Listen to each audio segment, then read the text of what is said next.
I'm going to start the video, the recording. Okay. And to that end, today we have brought together an amazing group of guests who know that the cheapest and cleanest energy that we can have is energy efficiency. It is the energy that we don't use. Project Drawdown has estimated that by 2050, energy efficiency will be accounting for about 3 gigatons of avoided CO2 emissions. That's about the same as the entire emissions of Australia and New Zealand and Japan combined. It's also about the same emissions of the entire shipping industry and the entire aviation industry added together and multiplied by 2. So it is a big deal, and so glad you're here to hear more about it. Our panel that we've brought together today is a group of experts who have been working on energy and climate and energy efficiency as a substantial part of their careers. So if you could raise your hands or maybe just say hi when I introduce you, that'd be great. We have Shannon Blomker, who is the CEO at Raven. They're a startup that is reaching homeowners at a critical time when they're buying or they're just moving into a new home. They're providing pathways and incentives to electrify and otherwise green their home. They're aiming to reach 4 million people a year. That's the population of home buyers in the United States, I believe. Cool. And we also have, we had Aditya Agarwal signed up, but unfortunately she is sick today. Let's all send our best wishes to them. They can feel better soon.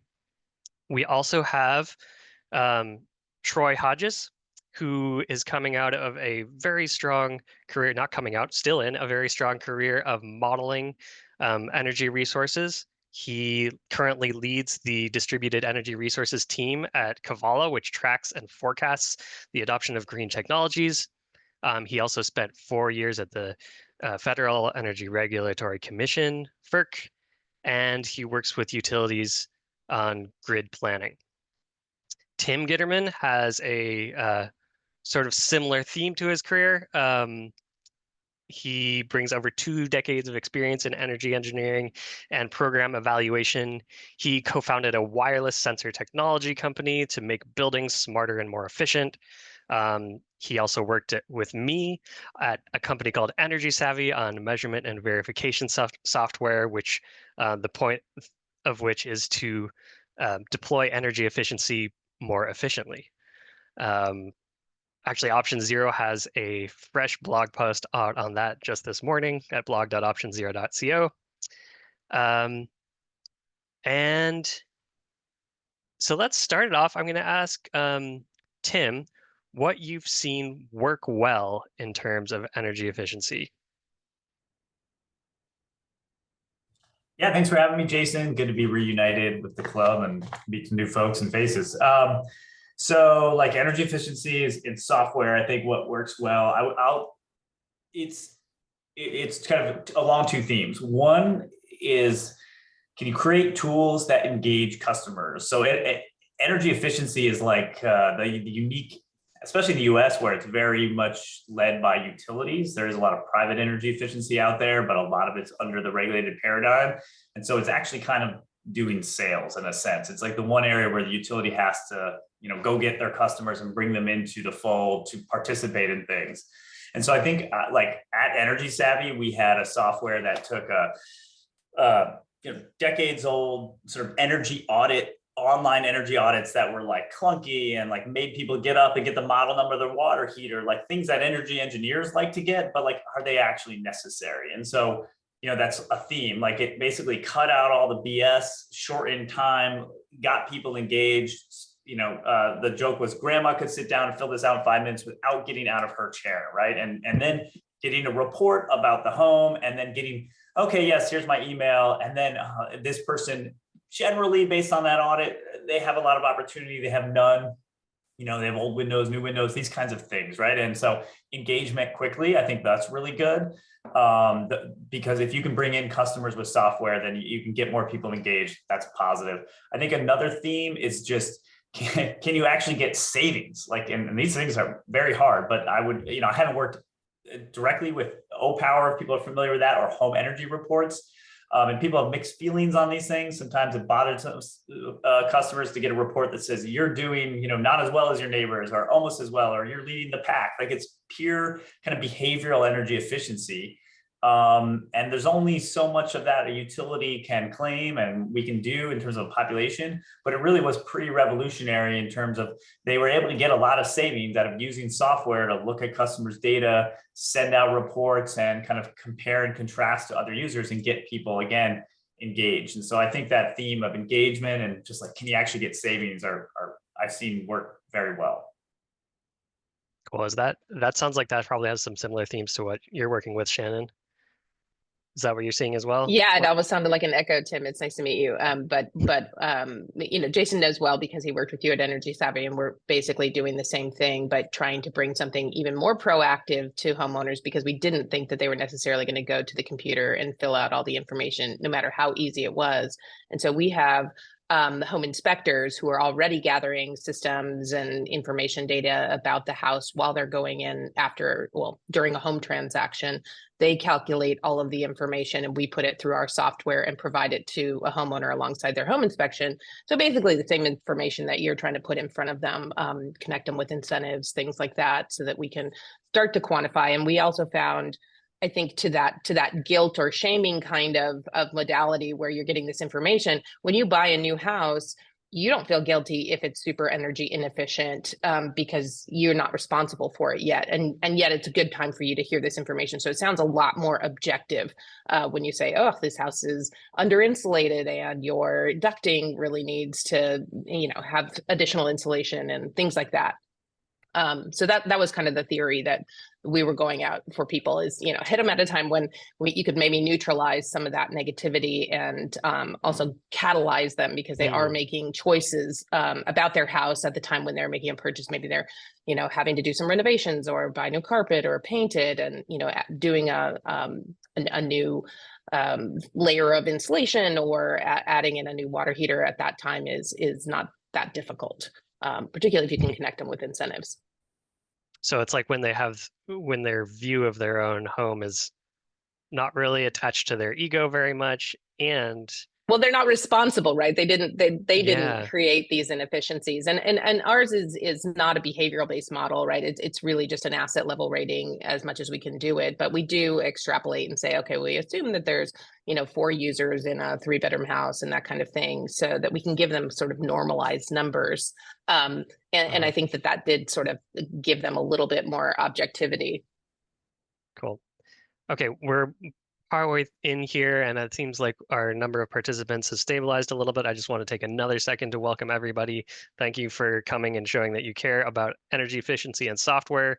We have an awesome panel here that is going to be discussing and also answering your questions, so that you can take your best actions towards energy efficiency, whether that's personal or probably talking a lot more about systematic energy efficiency. For your questions, we do have the Q&A open. We also have the chat open. I will try and monitor that and mix things in. But I would love to hear what you all have that are responses or follow-up questions to our panelists. But first I wanted to ask Troy, give you a chance to say, what do you see from your perspective? It seems like you do a lot of sort of like you're like an observer of this whole ecosystem. What tends to work for deploying energy efficiency? Yeah, thanks, Jason. So to give the group a little bit of background of what I work on, Kavala does a lot of work with utility grid planners. We're trying to look into the future, see which technologies are going to get adopted by customers, and see how they can prepare the grid for that. And some of the things they're really interested in, both excited or concerned about, are things that are big load growth, like heat pumps coming in to heat your home, or EVs. And as they're projecting for this, they're looking also for any ways they can, ask customers to save energy, so the investments don't have to be as cumbersome to meet those needs. So kind of the things we're looking at we're really looking for evidence that these programs can work and be counted on in the future to replace the need for an expensive grid upgrade. So, you know, a little less, you know, experience into specific program values that work, but just working with these utility engineers, they're really looking for that, you know, proof in the pudding. So any type of approach where, yeah, say you can use software to really quantify how these programs are doing, you know, through time, will really give them more confidence that these, yeah, technologies will have a long-term impact on the grid and overall, you know, benefit the ecosystem. So I think, yeah, there's really big value when you can, you know, translate savings that are in installs that are happening at these customer levels and kind of bring them up to a system level. And you can start to make all the other kind of pockets of the grid more efficient. What are some of the specific like examples of when you've seen that happen? Is that like with batteries, heat pumps, EVs? What tends to really, really work consistently or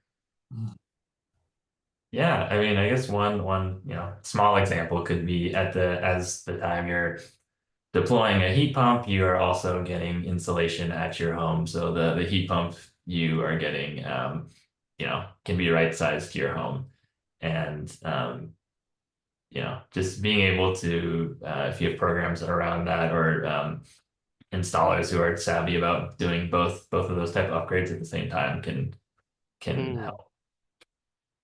Yeah, and I think Jason, I can just piggyback on that. Like one of the key things to recognize that like Troy's getting to, which is that energy efficiency itself has been largely decoupled from the grid for most of its kind of modern history, like the last 30 years of utility programs, utility regulated efficiency, like incentive programs. They've been mandated to, you know, improve society, improve societal outcomes, lower costs, hopefully reduce the need to build new generation.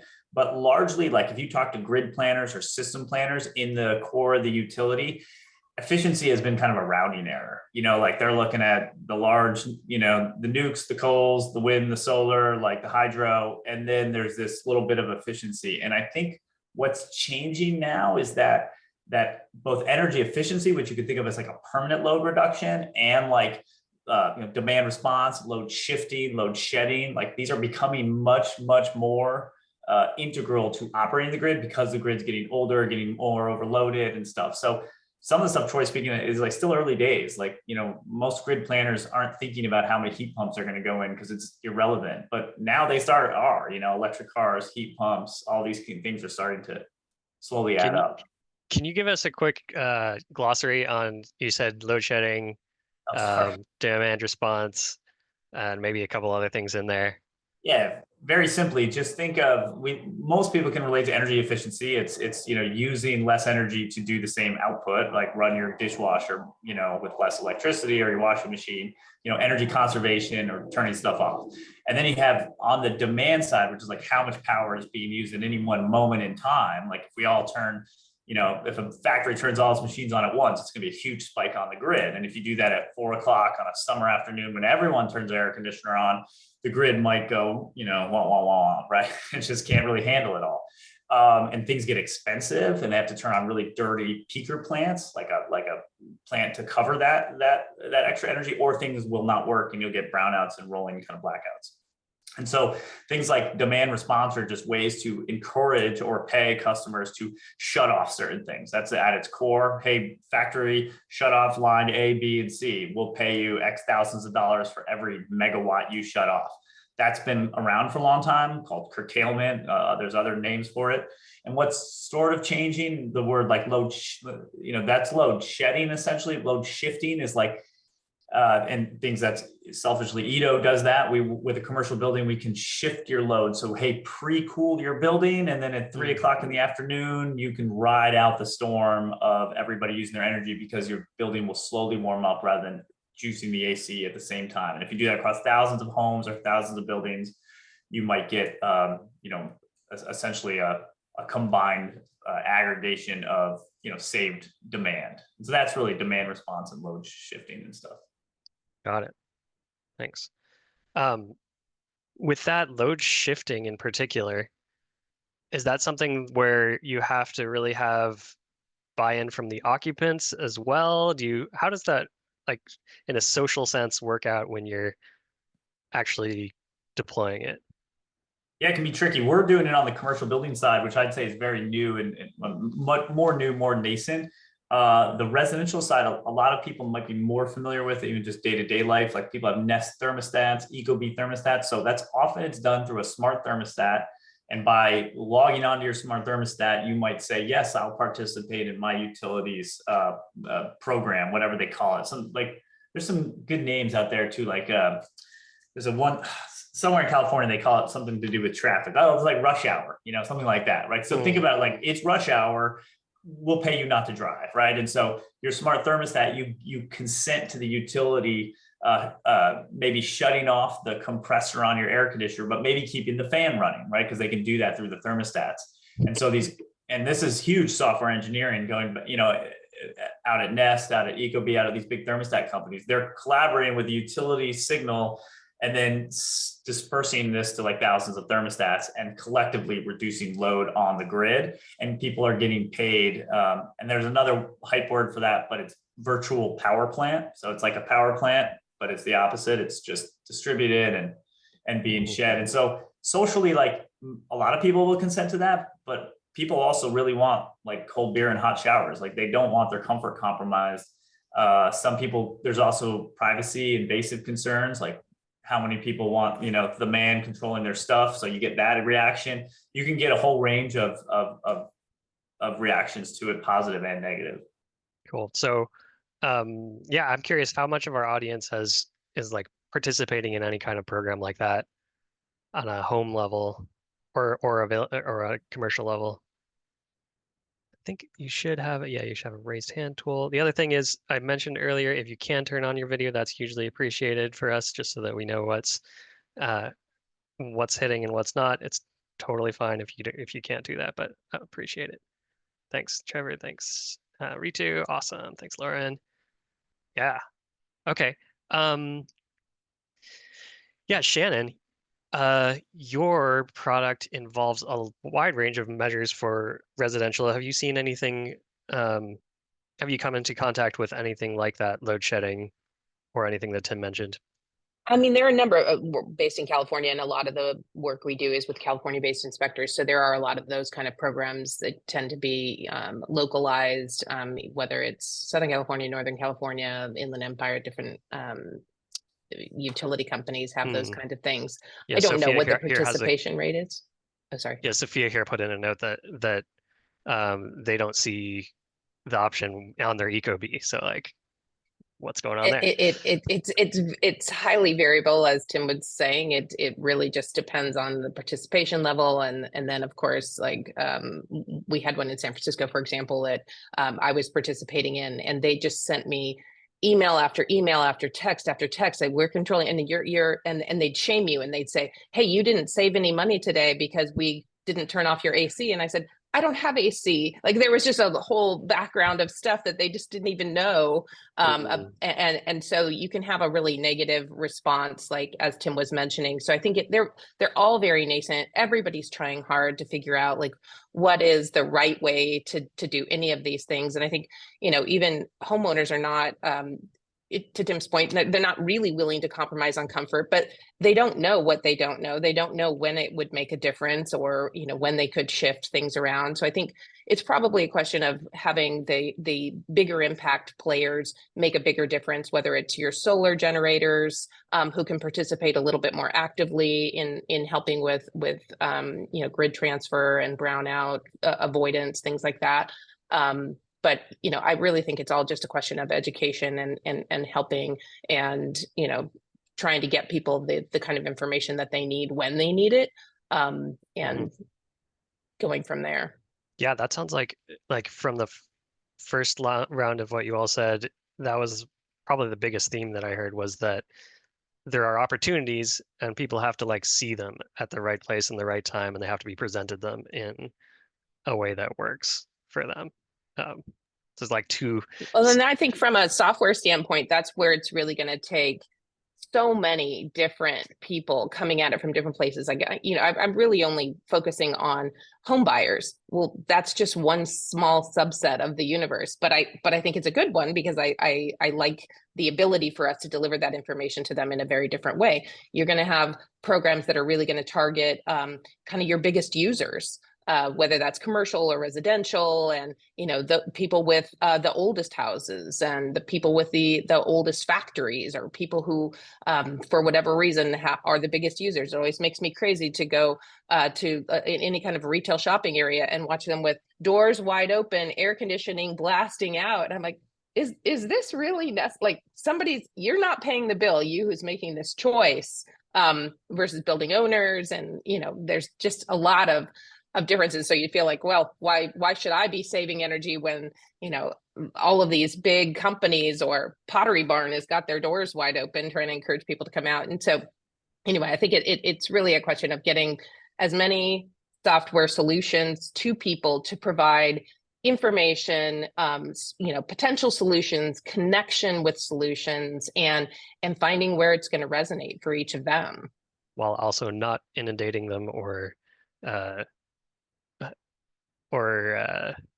turning them off, making them mad at you. I mean, I think that is kind of a risk you have to do, Yeah. right? Like whether it's that you sent out way too many emails, or whether it's, texts, or, you may risk that, social media, but it's the chance you kind of have to take in order to be able to spread the word as much as possible, because you really just don't know where it's going to hit yet. Yeah. Troy, we had a question for you specifically. How detailed financial projections do you provide to the grid when you provide them the energy related forecasts? And then I'm also interested if you have any thoughts on how homeowners approach this stuff versus other stakeholders that you're modeling or that are involved in your models. Sure.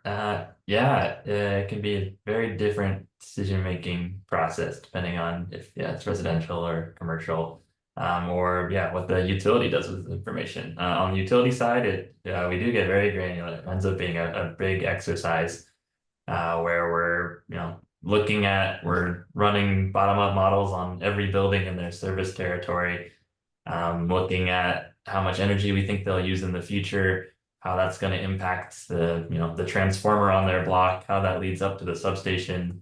We're calculating the different costs it takes to upgrade those. What are the different options?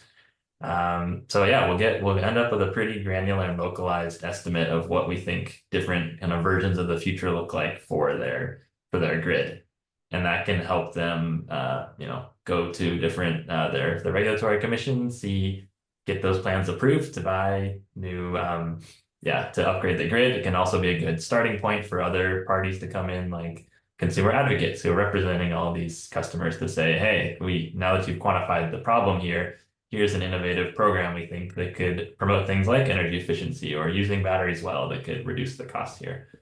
So that's kind of the analysis we're doing, kind of just setting a playing field for a thoughtful policy discussion around how we can best upgrade the grid.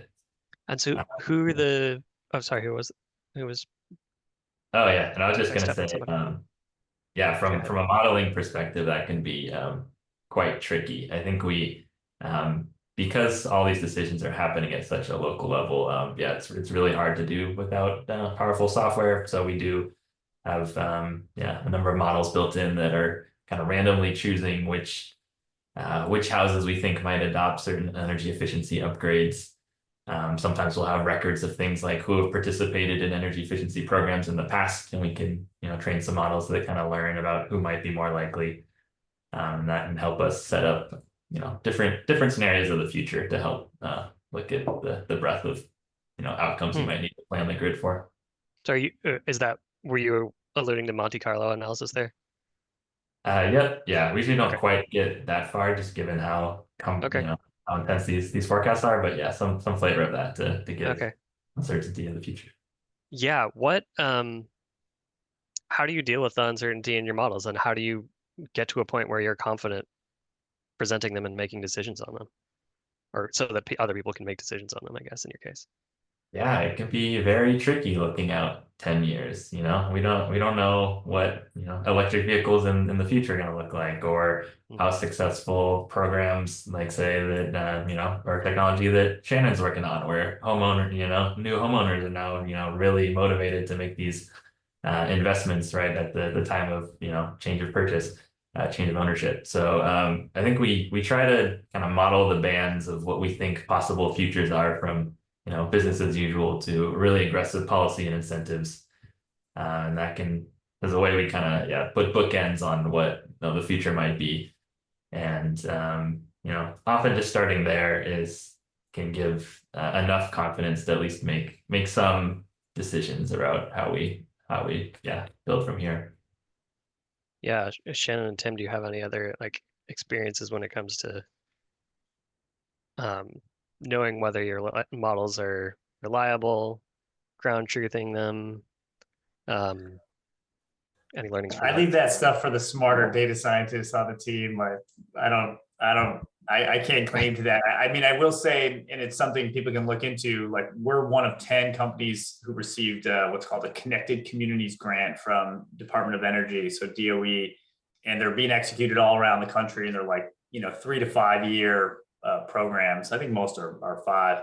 And ours is around a specific substation in downtown Spokane, Washington, with all the feeders attached to that substation. It's facing constraints. And we did a whole lot of it. And we, like the team at Edo, along with folks like Pacific Northwest National Lab, did a lot of analysis, and the engineers at the utility, which is a Vista in Spokane, on that whole grid, exactly getting down to the minute by minute kind of, maybe like 15-minute windows of when the constraints are happening, and then looking at every building, including large, small, medium, commercial, and residential on those feeders, and doing this really cool analysis of like what is proportionally contributing to, the summer peak load, and then the winter also, but the summer was the primary one of interest.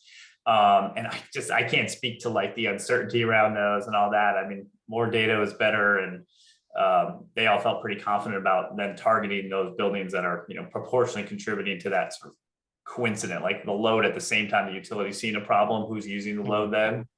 And very cool analysis. And I think that's folks out there who are engineers, software developers, like a lot of work to be done there. It's very early days, even though some of this has been going on for a long time. There's still just a lot of improvements, and model predictive control around buildings, machine learning, around just getting these huge data sets. Like there's some cool stuff to be done out there. Yeah. Yeah, that's funny that you said it. Like, I'd leave it to the other people, because actually, yeah, at Energy Savvy, that was kind of my job. So yeah, it's not my job, that's for sure. So. we did do some really interesting things. We learned that when you're trying to measure savings on an individual home level, you basically just like can't do that with any substantial accuracy or confidence. In the I was in the going to case say that the we were same doing. thing. Yeah, well, Jason, you helped me with our model as well, and it's the same thing. I mean, we went the complete opposite and tried to do orders of magnitude kind of numbers because of the audience we were trying to reach. The specificity, the exact number of savings was not the thing that we were trying to achieve. We were trying to give people ideas of where their biggest energy usage was for this home, where the biggest impact might come from, not trying to get so granular. And we do give people cost savings and things like that, but really trying to do kind of 80-20 rule, like here's some big idea numbers. Individual outcomes may vary kind of thing, but at least give people an idea of where to start. So I think it really just depends on your audience, what kind of levels of specificity that you need, and how tuned in your model should be. I hate to see people developing software that kind of gets too deep into the exact, like it's a little bit like losing forest for the trees. Like, who is your audience that you're trying to reach with this software solution, and what are you trying to present to them? Because very well, we spend a lot of cycles on how exactly we could, optimize for the combination of a change in an HVAC system and a change in the insulation. What did that result in savings? Like, but we started to get into pennies per year or even $1 per year. It really was losing the forest for the trees. So I think, you know, for us, it was more important to say, okay, who is my audience and what kinds of information do they need? Not how exact can I get? And I'm going to spend a lot of engineering money and a lot of time trying to chase down things that were not going to impact my audience. Yeah. So I think from all three of you that an element is really focus, is like understand what it is that you really need to focus on. So like in Tim's case, like don't worry about the shoulder seasons. Like just make sure that you can have estimates of the worst season possible. Focus on that. See how much maximize your ground truth data that you have. And then there's also that risk of like if you get too specific, then not only are you selling snake oil because these numbers aren't going to be good and aren't going to be correct when you try to make them too granular, but you lose the forest for the trees. And like you don't need to be focusing on the little stuff because we need to solve the big stuff first.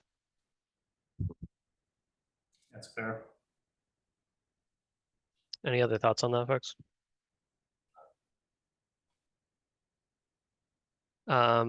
We had a question that Tim talked about, answered async here, but I wanted to bring that to the whole room too. So in peak load time, this is a question from Andy. Oh, hi, Andy. You took my course. Good to see you.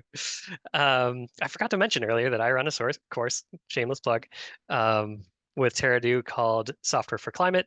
TerraDo has an awesome course called Learning for Action, which is focused on the high level of climate change, what's going on there, and how you can approach it, and how you can get involved in solutions. And they also run a slightly smaller course that I'm a course creator for, called Software for Climate, which is focused on the software specific aspects. And it's for not only software engineers, but like also anybody who works with software, so like program managers and whatnot. Let me drop that link during the next question, which is, yeah, so how come we can't just solve the peak load problem with grid scale batteries?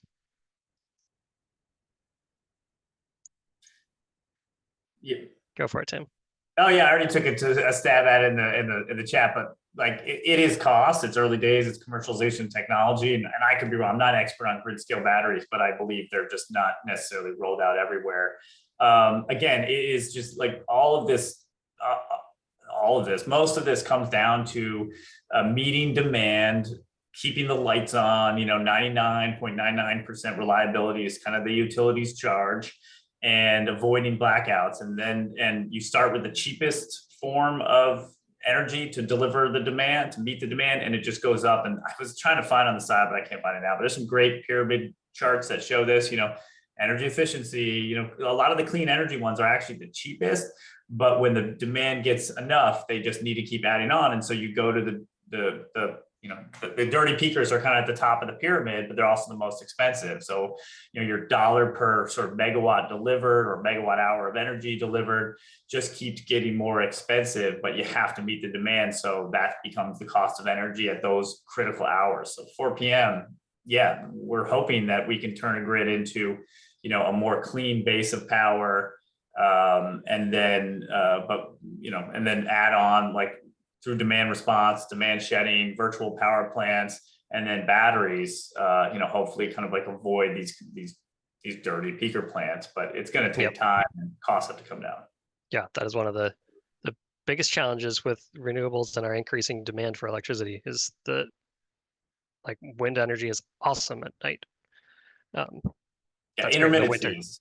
Yeah, exactly. Yeah, people just need to be honest. It's just not on all the time, and we kind of blew it. Yeah. Nah, I mean, not blew it, but like nuclear. Had we had an entirely different alternative universe of evolution, and we used it for energy first and not war, maybe it would have been like a good source because it's very clean. But there's such a long, complicated history there and costs involved there. So we lack. We're lacking. The grid is getting a little more shaky as we add more intermittency into it.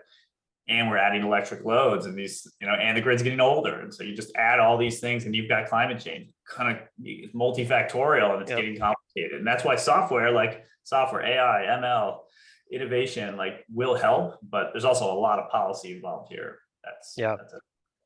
Yeah. Okay. Troy, first, I want to get to Troy. Does that line up with what you're seeing about batteries and intermittency in your models? Yeah, I mean, yeah, I think it could just be some of these peaker plants can be quite large, so it can take a lot of batteries to replace them. And, I think one piece that also is just becomes tricky too is geography. Like some of these peaker plants were just built in, kind of close to urban areas and a long time ago when, maybe emission land was cheaper or emission regulations weren't as tight. So it can be hard to find the land or the perfect project to replace these if they're solving specific what they call constraints or load pockets in an area. So they'll kind of keep these peaker plants kind of limping along and supporting them financially just because they're in a very crucial area of the grid. So the more way we can find innovative ways to bring that same type of savings locally, like Tim talked about virtual power plants or a battery in another industrial area nearby, and kind of get innovative how we can put things in kind of tight places, then the more we can replace these type of last leg of peaker plants. Yeah. Yeah. Tim, you brought up the elephant in the room, which wasn't actually specifically on my plan, but I think it's hard to avoid once in the current state of affairs. And somebody brought up in chat that we are turning on 3 Mile Island nuclear plant again because Microsoft is paying to turn it back on to help power their AI load. So I'd love to hear what your personal take is, and maybe let's start with Shannon here. Do you think, or are you seeing ways that AI is helping with things become more energy efficient? And how do you feel that's balanced with the costs? Well, that's a leap from 3 Mile Island, but I would say it's AI is absolutely going to have an impact. It will, take longer and be less meaningful than a lot of people think. It won't be this panacea that's going to, solve everything. But we're actually in the process of developing a new tool that will help gather all of the information that's available to a resident, including like deep level system information about what is in their house, connect it with the codes, connect it with permitted work that's been done on the house to really try and get to something that's even more concrete about the information that's available.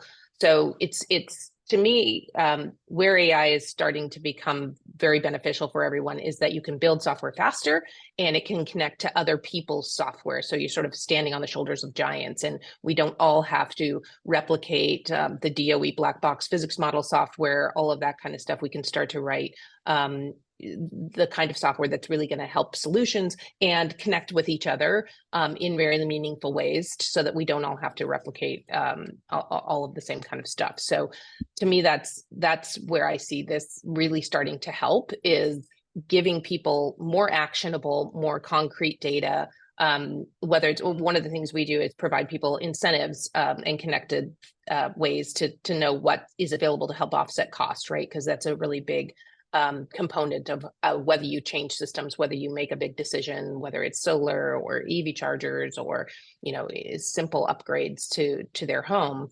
Those programs are very outdated and kludgy, and they fill up fast, and they're the government is prone to shutting them down periodically because they can't administer them properly. So there's a lot of gaps in them. But as we start to be able to communicate better and we've got more connectivity, I think that starts to give people more confidence, and they can access information in an easier way without all kinds of red tape or just making it really difficult. So it's kind of a long way of saying that I think that AI is going to be a foundational technology to really help elevate the amount of information that is so disparate now, whether it's connected to your utility provider who's trying to tell you exactly what's going on with your bill. I mean, most people cannot read their electricity bill to save their lives. Like it's very, very difficult to comprehend and understand.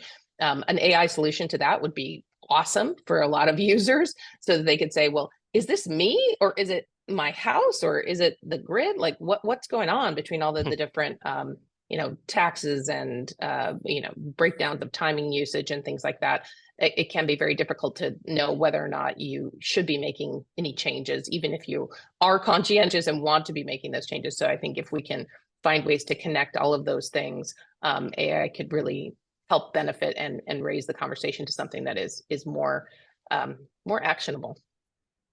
Yeah, that makes sense. I don't know if you're following along in the chat, but Trevor asked basically, as all of these options that people have and the complexity of systems all increases, how are consumers being equipped to make meaningful choices? And it sounds like they you sort of- can't. I'm telling you, they really can't. Not even the smartest people cannot sit there and look at all of the options that are available to them, whether it's the programs or whether it's their utility usage themselves. Like I said, looking at and trying to understand your utility bill and where am I saving, where am I not saving, is it my behavior? All of these things are very, very difficult. So I think if we can find ways to just put that into plainer language so that people do understand it, whether it's AI that solves that problem or a combination of AI-based software solutions that speak to each other, that to me is where I think there's some real power ahead. Yeah, I agree with that. One resource that I would like to point people's directions is this amazing NGO called Rewiring America. Rewiringamerica.org is a great starting place. They're doing some really cool work with modeling and stuff. Also, Shannon, if people want to use your software, is there a place that they should go? I mean, yes and no. They can reach out to me directly for sure. And Okay. we're actually part of the Rewiring America's CEOs for Electrification. So, very much connected with them as well and trying to bring those solutions to everyone. Cool. Okay. Yeah. Troy, any responses to that or to the AI question specifically? I'll pick up a little bit of the thread that we were talking there at the end. I thought Trevor asked a great question there of how we make this information meaningful. I think there's a litany of barriers right now to participation that I think need solving. I think Hitesh, I'm part of that same program. You mentioned the how you connect your heat pump water heater to help it save the grid. And I also had to have a separate device sent to then connect my heat pump water heater. Yeah. I was motivated to do it because I think it's a cool project, but I think most people that second step is already going to be an off-road to having your device operate more efficiently or more effectively to the grid. I know in Washington State, there's a conversation on building codes also that new water heaters are required to have the port so that you can plug in an IoT thing. They didn't get to the point where they could actually standardize the IoT thing. This is just how hard these standards are to do. But they did figure out the port so that at least you can buy a dongle, but still a multi-step process. Yeah, exactly. That's an important piece. The first, standardization, tech enablement, and then there's this, last mile. How do you get people engaged and signed up as easily as possible? There's a lot of innovation that can happen there. In the Bay Area where I'm based, there's a company called QuickCarbon that does a lot of this kind of like white glove management, helping you get an electrification plan, bring all these resources together. So I've also found that that's something really effective, just having an intermediary that can help pull this all together, and make these choices easy for people to engage. And then see their impact too as they go along. I think that can be really important to help people stay engaged after that sign up stage. Yeah.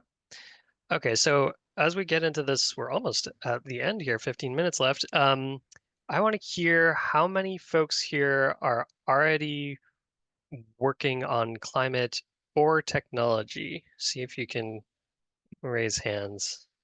Is the raised hands even turned on? We can do physically raised hands. Okay, yeah, it looks like I can't find the buttons. All right, so decent number, but it's not unanimous. And so for our panelists, do you have any like key takeaways, or what if there's one thing that you want somebody to take away from this, if they are working in tech or maybe they want to in climate tech and they want to, what comes to mind? I think I can go first, which is that I think the number one thing for me is that we've talked a lot about buildings and residential also specifically here, but it is a whole world of energy efficiency. When I talk about those 3 gigatons at that Project Drawdown is looking at, that's a combination of improvements in our grid, in industry, and at the demand side also.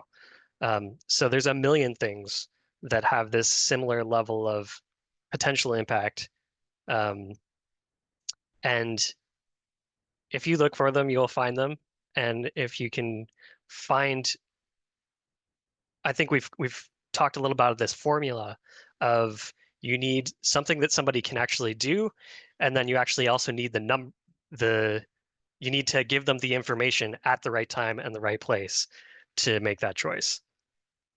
And I think that formula, if we can apply it 1 million times, then we'll get to those 3 gigatons or more. That's my thought.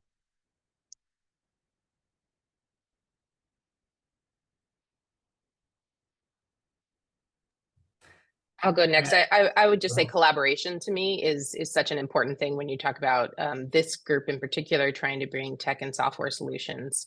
You know, if one hand doesn't know what the other hand's doing, my company's tiny. We're just starting out, but you know, there's 100 other companies that are also working on similar kinds of things. It's again, like how do we start to collaborate and make sure that everybody is aware of what kind of good work other people are doing so that we can bring the best solutions and the best communication at the right time.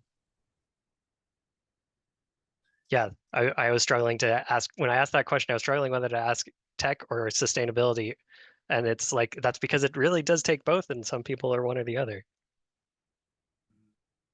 Yeah, I would say look for, you know, focused, distinct use cases that actually have a business case too. I mean, we've all been part of things in this space that just are the right ideals and well-meaning, but like it's hard to make the money work, and that's always going to be hard because some of this is hard to quantify. Some of this is external, you know, externalized value. Climate impacts aren't necessarily internalized into economic transactions all the time. So these are tricky things. So one, I would think of look for really meaningful use cases, and start small.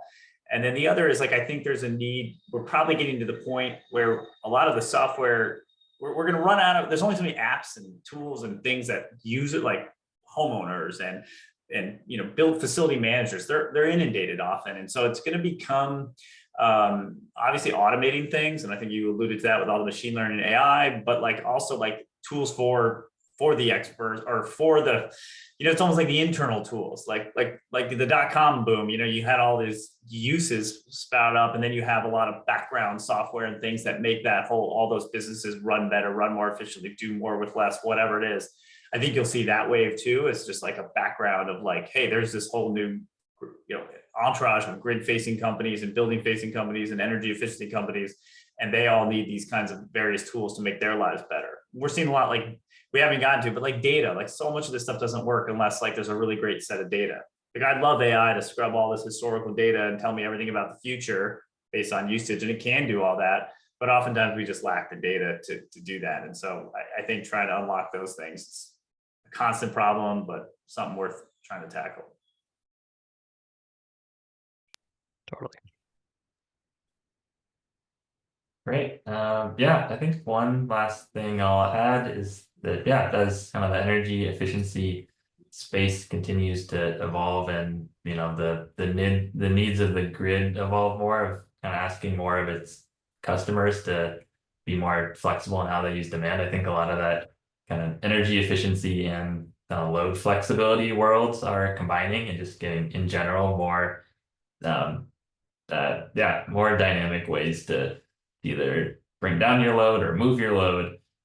So there's kind of an exciting space to be in at this point, whether it be modeling that particular technology and how it can be controlled or more efficient, versus how you engage consumers and just make information more actionable to them to get them to participate. So yeah, a lot of fun challenges to work on. Totally.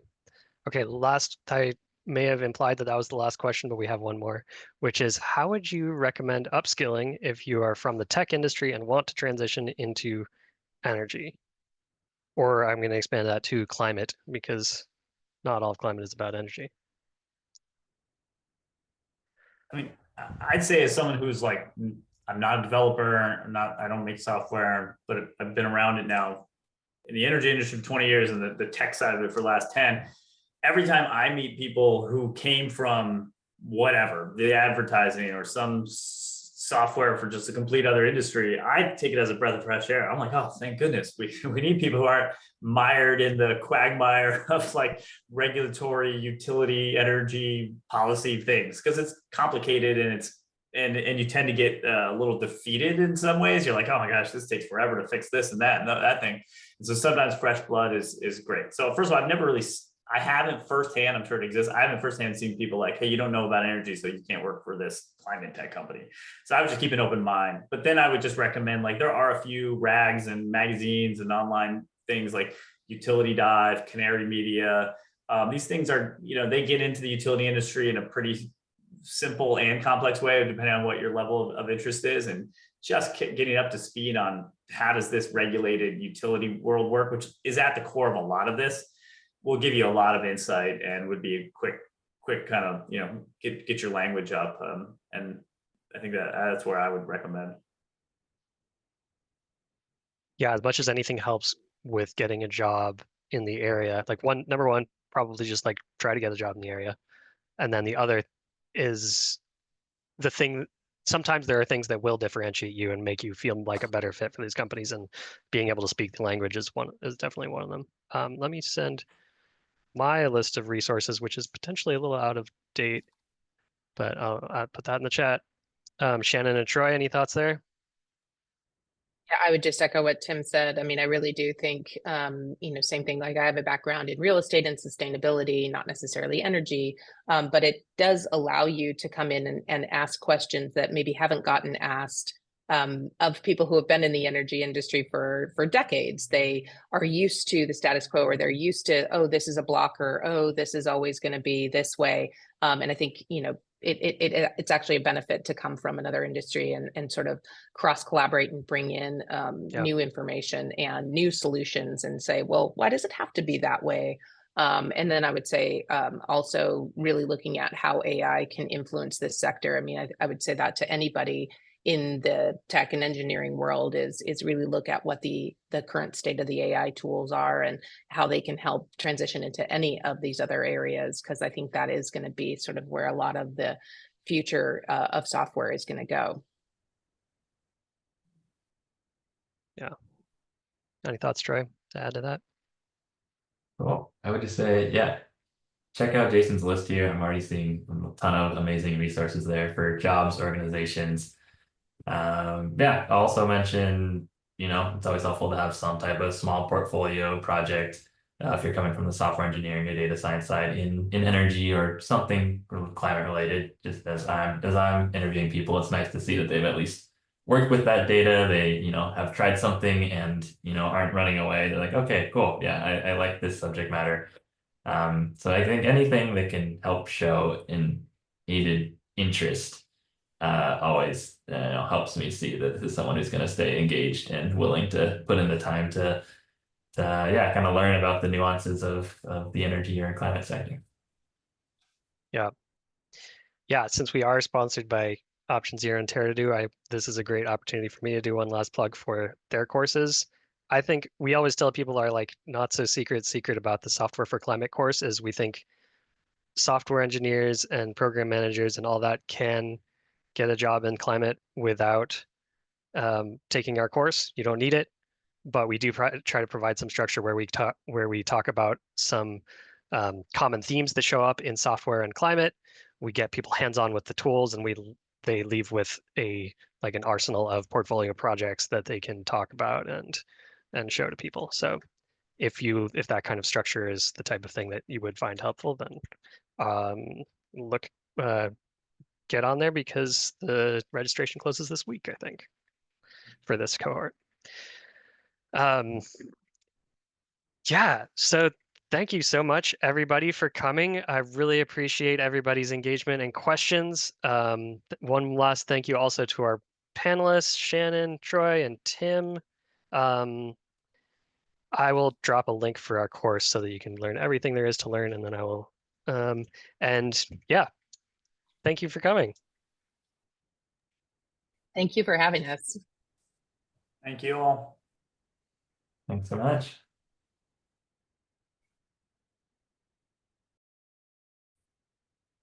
Software for Climate is not part of LFA.